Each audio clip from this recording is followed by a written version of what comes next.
అన్ని సౌకర్యాలు చేసినాడు. పొద్దుటి నుండి సాయంత్రం వరకు ఆ భోజనాలు వచ్చిన వాళ్ళకు పోయిన వాళ్ళకు అన్ని ఇక్కడుండి దగ్గరుండి మా నాయకులు, మా మండల నాయకులు, కుప్పం నియోజకవర్గ నాయకులు అందరూ చూస్తున్నారు.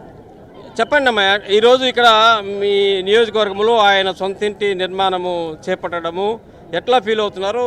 దీనివల్ల మీకు ఎలాంటి ప్రయోజనాలు భవిష్యత్తులో చేకూరబోతున్నాయి? సార్ నమస్తే సార్.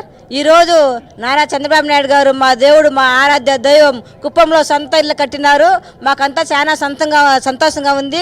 సార్ వచ్చేసి కుప్పంలో ఇల్లు లేదనేసి చాలా మంది నాయకులు, వైసీపీ నాయకులు హేళన చేసినారు సార్. కుప్పంలో చంద్రబాబు నాయుడికి ఇల్లు ఎక్కడుంది, ఇల్లు గతి లేదు, ఎమ్మెల్యే ఎక్కడో పోయి దాముకొని ఉండారని చెప్పినారు. సార్కి ఇల్లు కట్టడానికి పర్మిషన్ కూడా ఇవ్వలేదు సార్. జగన్మోహన్ రెడ్డికి ఒకే మాట చెప్తా ఉన్నాను, అయ్యా జగన్మోహన్ రెడ్డి మా సార్కు ఇల్లు కట్టడానికి పర్మిషన్ ఈరోజు ఇవ్వలేదు.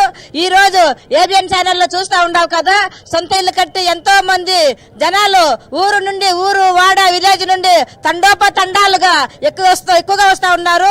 ఈ రోజు ఇక్కడ దివి నుండి భూమికి దిగి వచ్చిన సీతారాముల వారిని చూడడానికి ఎంతో మంది మహిళలు, పేదలు, ప్రజలు, జనాలు ప్రతి ఒక్కరు ఎదురు చూస్తా ఉన్నారు సార్ చూడడానికి.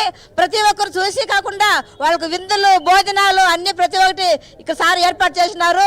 అంతేకాకుండా ఇంకా రాబోయే కాలంలో కూడా చంద్రబాబు నాయుడు గారు కుప్పంని డెవలప్ చేయాలనేసి సొంతంగా ఇక్కడ ఇల్లు కట్టుకొని కూడా ఇక్కడే మమ్మల్ని కాపాడడానికి, అందుకోసమే కుప్పం ప్రజల్ని బాగా కాపాడాల్సి ఇక్కడ సొంతంగా ఇల్లు కట్టిండేది. అది మీ పైన ఛాలెంజ్తో.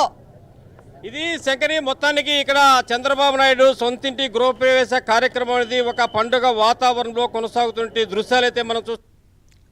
భారీ సంఖ్యలో ఇక్కడికి చేరుకుంటున్నటువంటి పరిస్థితి, చేరుకున్నారు, ఇప్పుడు కూడా చేరుకుంటున్నారు. దీంతో ఇక్కడ మొత్తము కూడా క్రౌడ్ అనేది అంతకంత కూడా పెరుగుతున్నటువంటి పరిస్థితి. ఒక పక్క భోజనాలు అన్నీ కూడా వచ్చేవారికి ఎలాంటి ఇబ్బందులు లేకుండా ఇక్కడ ఉన్నటువంటి టీడీపీ శ్రేణులు అన్నీ కూడా కల్పిస్తున్నటువంటి పరిస్థితి అయితే మనము చూస్తున్నాం.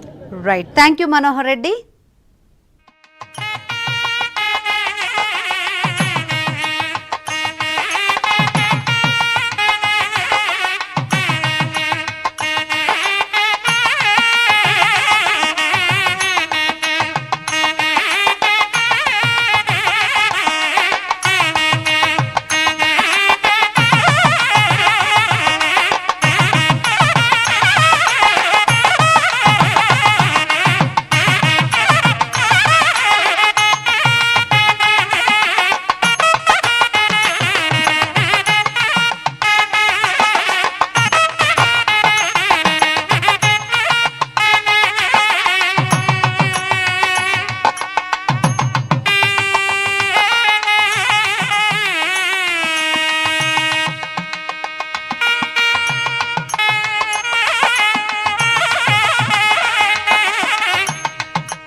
ఇక భారత్లో జరుగుతున్న